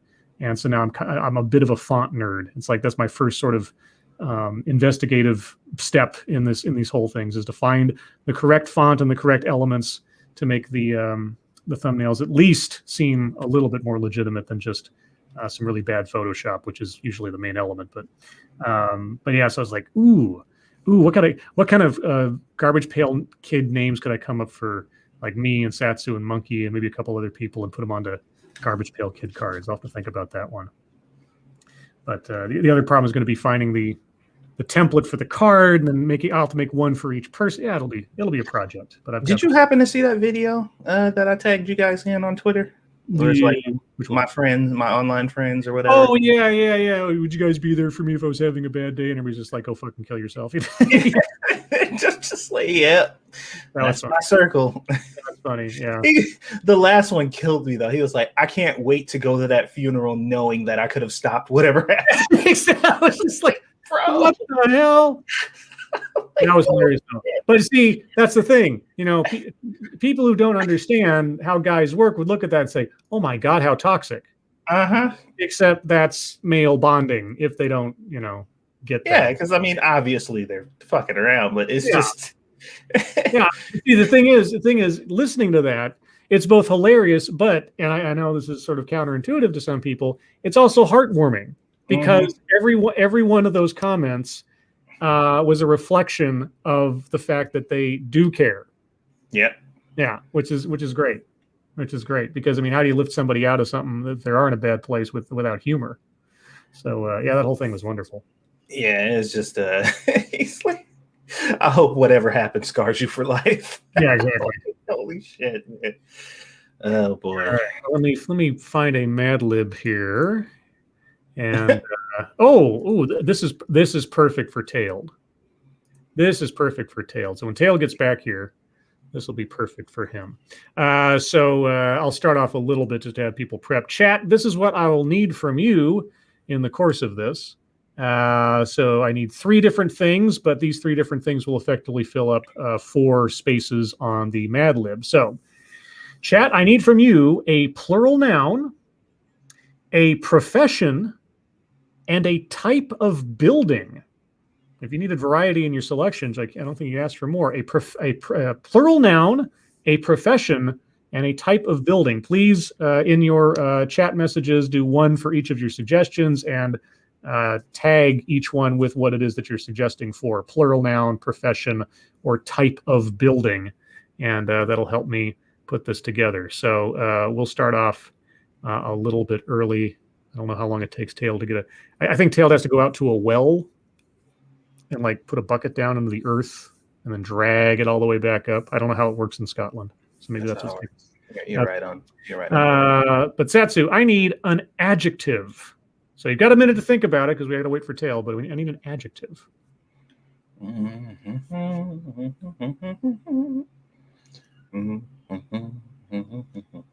My adjective is ashy, by the way. Ashy. Okay. All right. I will preemptively start looking through the chat suggestions for the words here. I'll give it another couple seconds if you guys have any other. I want to throw some in there. It's not a very long as far as number of words for the Mad Lib, but we should have it done quickly enough that hopefully Tail can go pass out because it's really late over there. I'm really surprised I'm thankful, but I'm surprised he's hung around this whole time. All right. Type of building plural nouns. Okay. Plural nouns. We'll start off with that. Ebony Williams says magazines. Okay. So magazines. Could be People magazine, or it could be the things you put into a gun. Who knows? Another plural noun. Let's see. Who's got another plural noun for me? And profession. Everybody's getting to the professions now. Okay, well, apparently chainsaw dildos, says Cannibalistic Wizard. Okay. That sounds not comfortable. Yeah, but let's see. Now for profession. Okay, we only got 1 slot for professions. There's got to be something good. Profession.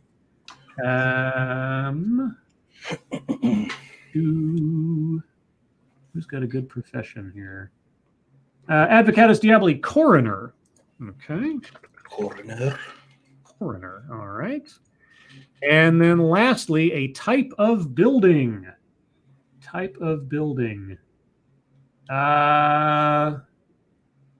Let's see. Mashishu says bordello. I like that.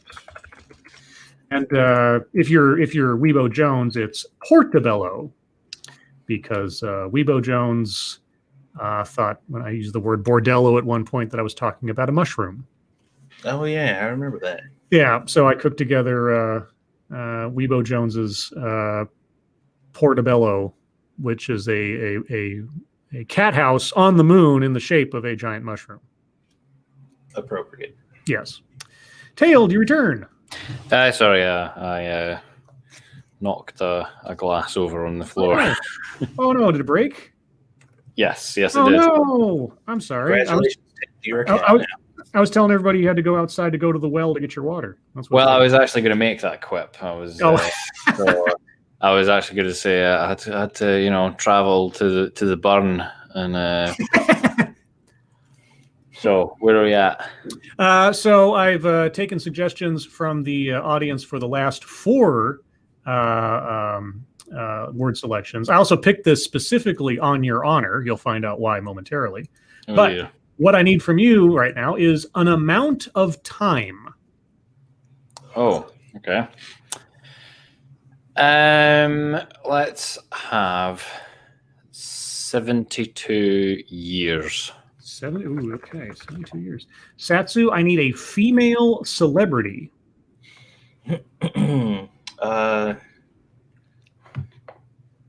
How about Kathy Griffin? Ooh, okay.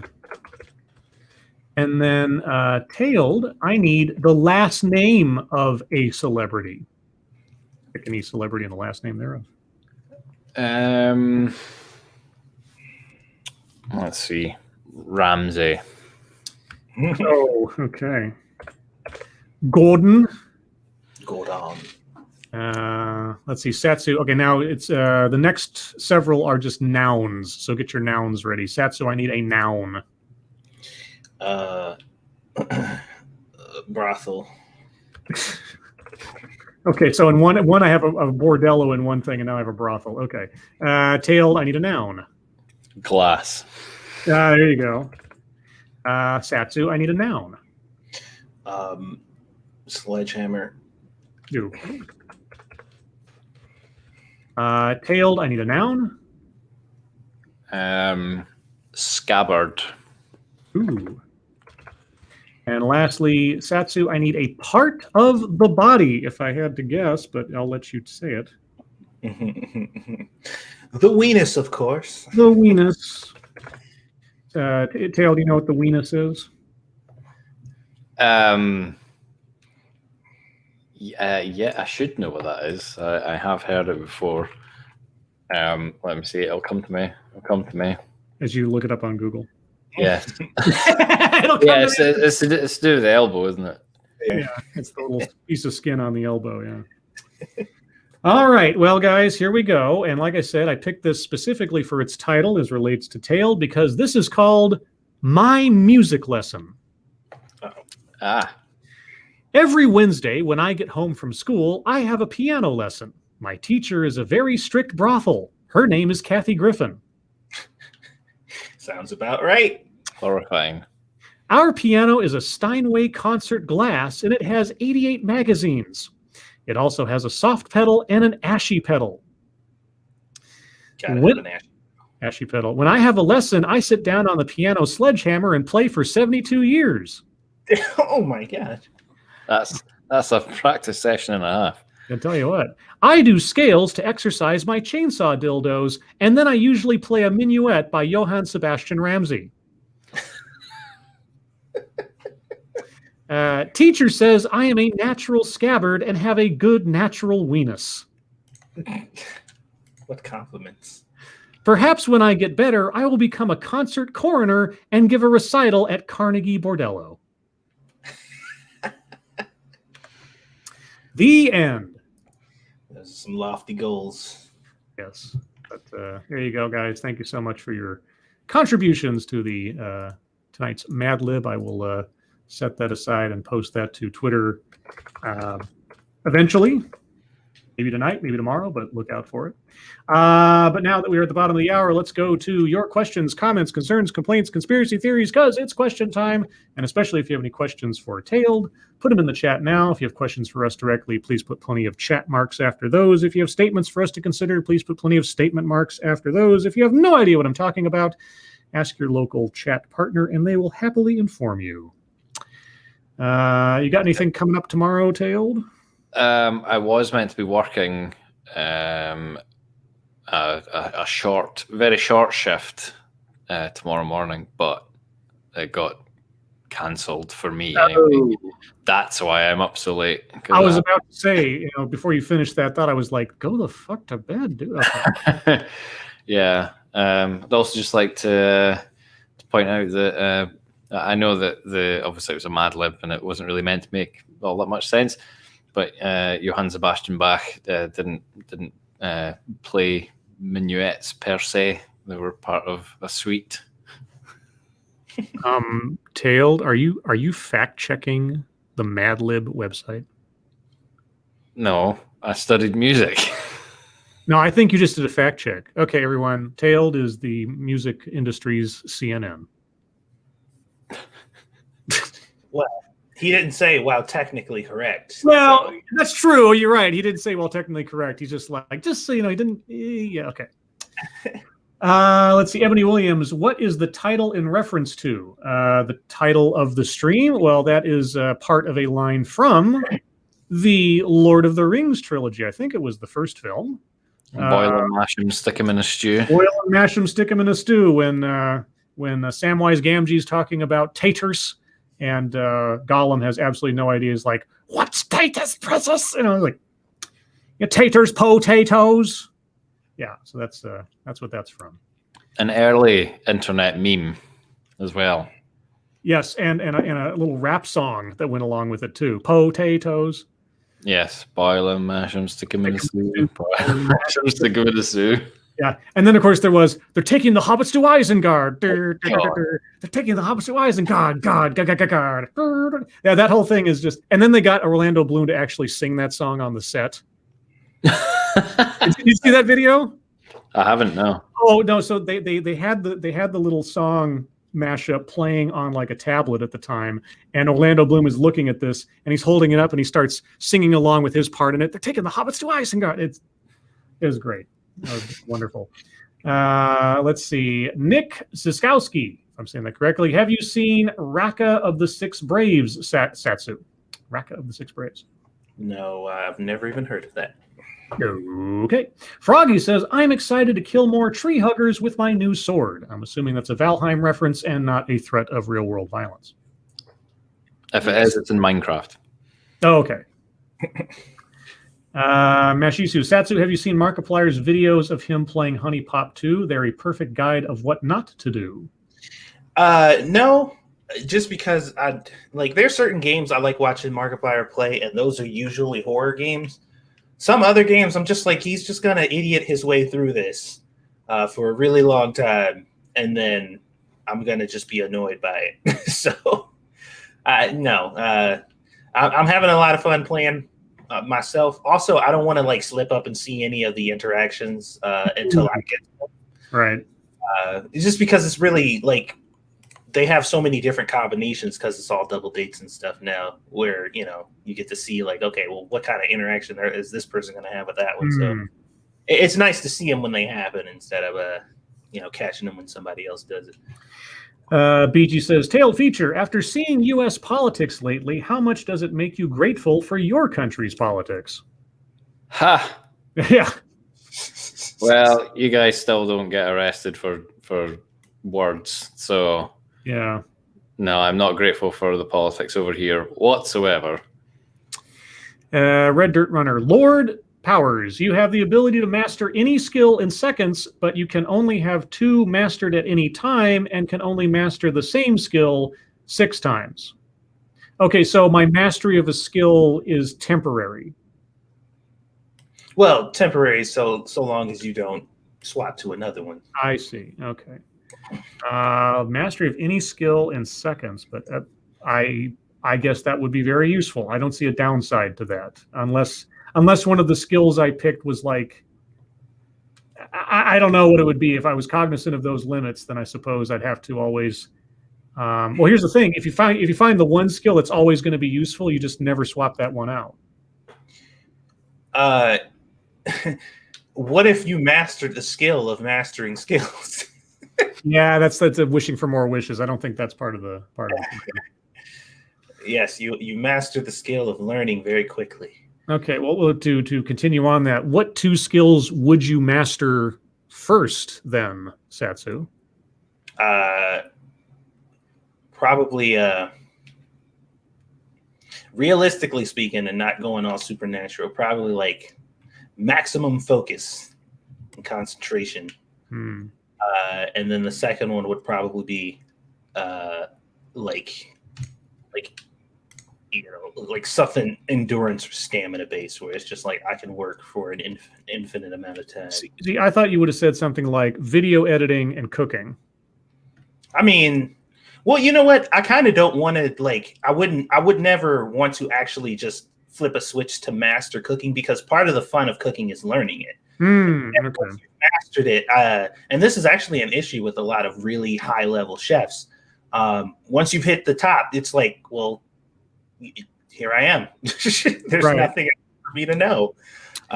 Yeah. So, Tail, what 2 skills would you want to instantly master? I would like to be able to burp. That'd be one. To what now? I'd like to be able to belch. Be able to belch. Yes. You currently don't know how to belch? That is correct. Oh, it's not that I don't know how to, it's that I have an inability to. That is bizarre. It's not as uncommon as you think. There's actually a subreddit dedicated to people who can't do it. Okay, interesting. I did a video on it, and it's got, I don't know, 25,000 views or something like that. Jeez. And the comments are all just people going, "Yeah, I've got this. I thought I was alone." Okay, well, what's your second skill mastery choice? I don't know. I mean, I've always wanted to be able to play the piano. Yeah, at the moment I can just kind of, well, I've not actually played for ages, but yeah, if I could just master it in, what was it, 2 seconds or something like that? Well, no, you can master any skill in seconds, and then it's basically permanent until you consciously choose to switch it out with something else. Oh, right. Okay. Yeah, probably play the piano. I regret video editing. That would eventually be one of the things I do, though, for sure. Okay. Let's see. For myself, I would want to master the art of witty banter. You're pretty good at that already. Well, puns anyway.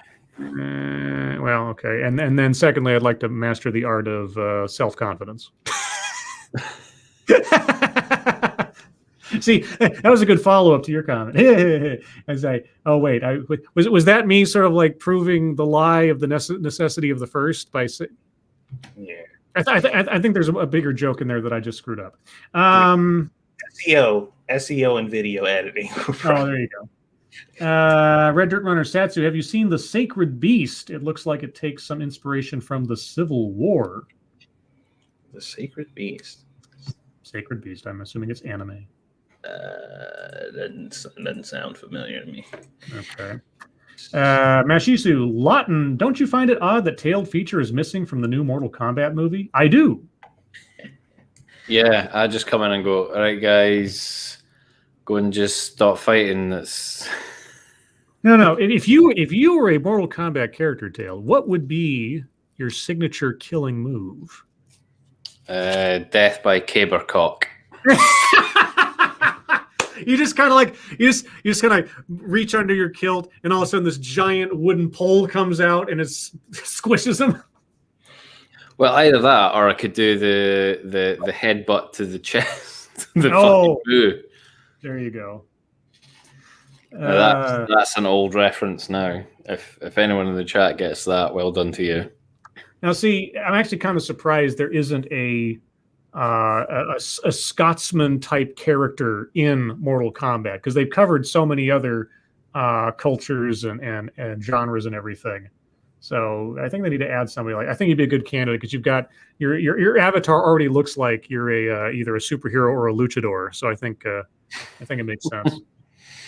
Let's see, Cannibalistic Wizard. Pan-seared bighorn ram chop, finished off with a healthy dose of lemon ginger butter and brown sugar, deep-fried cheese-filled okra, and a ram coin purse filled fill of chocolate strawberry milkshake. Nah, you can keep that shit. That all sounds way too bizarre to me now. Sorry. You can have it. Red Dirt Runner, Satsu, sorry, it's To the Abandoned Sacred Beast. It's on Crunchy. Is that new? Because I was about to say, I typed in Sacred Beast and got slapped around with a bunch of Yu-Gi-Oh shit, so. To the Abandoned Sacred Beast. That's apparently the whole title. Okay. See, I started typing that in, and it's like, you're talking about this? Aha. All right, let's see. Have I seen? No, I have not seen this, and I don't recall seeing it on Crunchyroll's page either. So maybe I'll check that. Thank you, Ebony Williams. Fun fact: chickens can remember over 100 different faces of humans and animals. How does I want to? Yeah, A, I'd be curious to know how they know that, and B, how does that compare to say dogs? You know, like man's best friend, etc. I wonder. Is that unique to the chickens, or is that a number that's higher than other animals? Well, I've never even interacted with a human in an intelligent way, so I was just like, well, is that useful for anything? I don't know.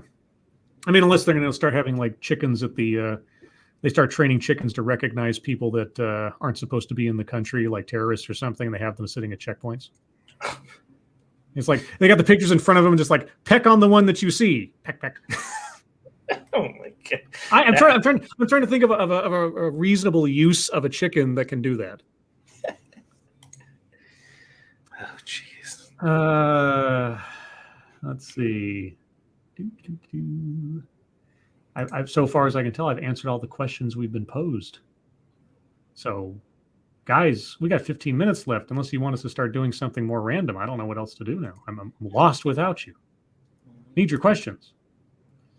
Let's see if there's anything exciting going on in the news that's happened in the last half hour or so since last I looked. Nope, same stories that I was looking at before. So I guess you get what you get.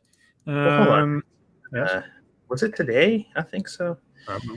There was a God damn it! There was a story that Yes. I wanted to bring to you. Oh wait, maybe I shared it to you. Did I sent you a link before the stream, didn't I? What was that? Let me see. Oh yeah, you did. I didn't know if that was something you wanted me to bring up or otherwise, because it's just a couple of images on Twitter. But apparently, let's see. The principal of the East Side Community School in New York sent white parents this quote tool for action unquote, which tells them they must become, quote, white traitors and then advocate for full, quote, white abolition. Yeah. I will save these to my desktop here in a second, and then I will share them into the wonderful stream, because I can conceivably do that. So 1 second here while I get that prepped. If you see any questions on there, Satsu, you can cover and answer or start off for a second while I do this. Serenade us, Tailed, says Ebony. Okay, Tailed. Sing us a song, Tailed. Sing for your supper, damn it. This is Kyle says, do any of you have any interest on the Netflix Castlevania series? Yes, I have been following it very closely, and whenever new stuff comes out, and I guess it may have, maybe I should go check. I will be checking that out. Also, I think Beastars season 2 came out too, and I know that one's a little controversial because people are like, if you watch that show, you're probably a furry, and I'm like, well, the show's pretty good, and I'm not a furry, so I don't know what to tell you. Yeah, I've seen all the available seasons of Castlevania on Netflix, and that's pretty good. I mean, the most recent season was interesting, sort of storytelling with the splitting it between those two not two characters, but basically two different plot lines that didn't really intersect, but yeah, it was all right. I'll be curious to see where they take it next. Let's see. Okay, now I think I've got this set up. So here's the, let me share this real quick, if I can do so here. Here's the tool.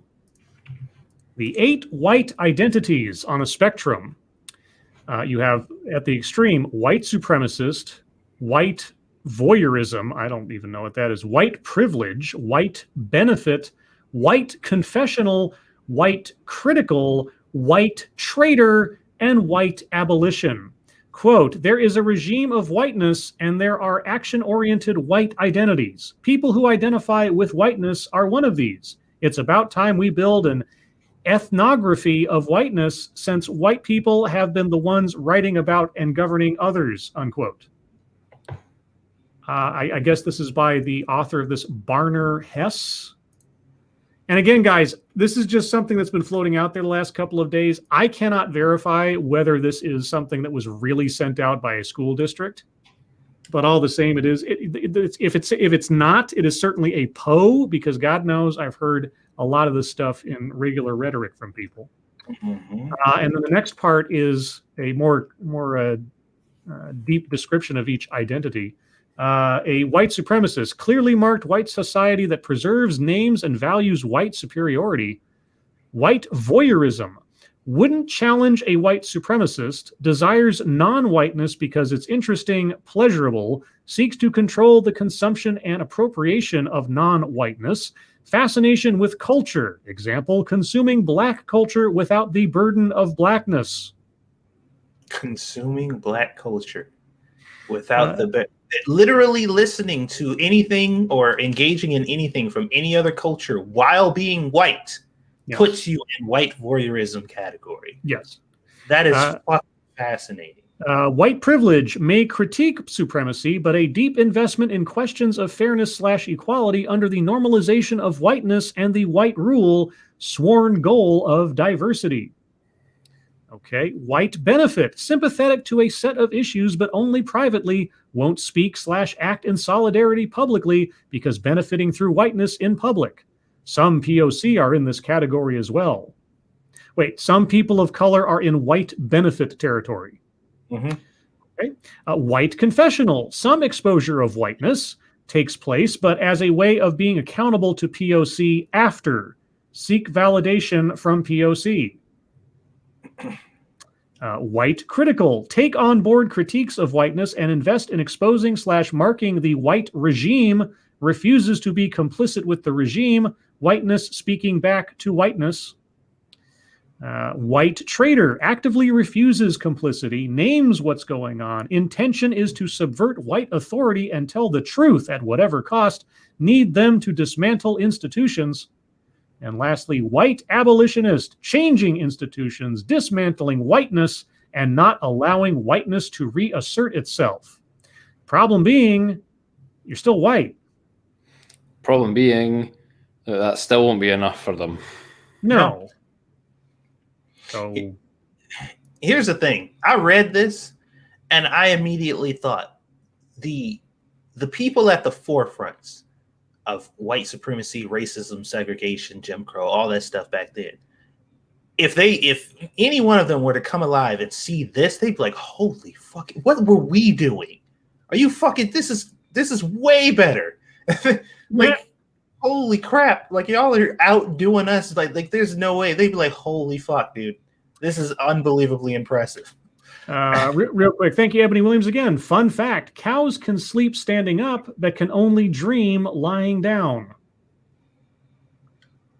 Now, I know how they'd figure that out. That's by, I assume, REM sleep, rapid eye movement. So, I think, don't zebras sleep standing up? I think so. Let's see. Red Dirt Runner, Scribe, did you see Frosted made a game in your honor? No, unless when I was on there, they talked about a game they do that they think about as like a TEDx game where you're given random subjects and you have to make basically a presentation out of it on the spot. I don't know if I don't know if that was something they were talking about before. Well, anyway, if there's something new, I don't know. Libs. The what now? TED Libs. TED Libs. Yeah, there you go. Let's see. Mashistu, Lords of the Night. Did you see they're doing a Aquaman cartoon in the same style as Thundercats? Or I've seen the still of it, yeah, and it looks ridiculous. I I won't pay attention to it. I mean, if I wasn't already not much of a DC fan to begin with, I'm even less of a fan of that art style and whatever the hell they think they're doing with that stuff. So I'm not interested. Let's see. Stargazer Nuts. Oh, thank you for putting up Tail's channel link there. Go listen to his music. Yes, subscribe to Tail. Yes, thank you. Drew W. Did you guys cover Biden not doing nothing for Texas? Sort of peripherally, we talked about Biden, like one of his tests will be what he does regarding Texas, even though the Texas thing has been going on for several days now. I honestly don't know the totality of what the federal response has been, so I can't personally comment one way or the other, and the articles didn't really get specific. So if he has done something substantive, irate bear. I remember that. Yeah, it's a nervous tick now. Every time I say that word, I have to like fight myself from not then uttering under my breath, irate bear. Well, one thing we do know for sure, if Trump had to win and he was still in office, the headlines would be reading all over the land. It's been X amount of days and Trump still hasn't done anything about, Sure. But of course it's different standards now because that's how we operate. Red Dirt Runner, no Scribe. I think he called it Sad Libs. Okay, that makes more sense. That's fun. I prefer mine. Yeah, yours is pretty good. Like Ted Libs. Yeah, I should figure something out like that. I got to have you on again sometime for a TEDx tale. Lad Libs. I think I still have the one I set aside for you somewhere on my desktop. Was it a music one? Yeah, it was. Where did it go? Did I? Yeah, we talked about a title for it, didn't we? Yeah, hold on. Inequality. I have so many. Oh, here it is. Decolonizing musical hierarchy. Yes. We'll discuss it off the air. We don't have to think about it right now. Let's see. Did I get all the questions or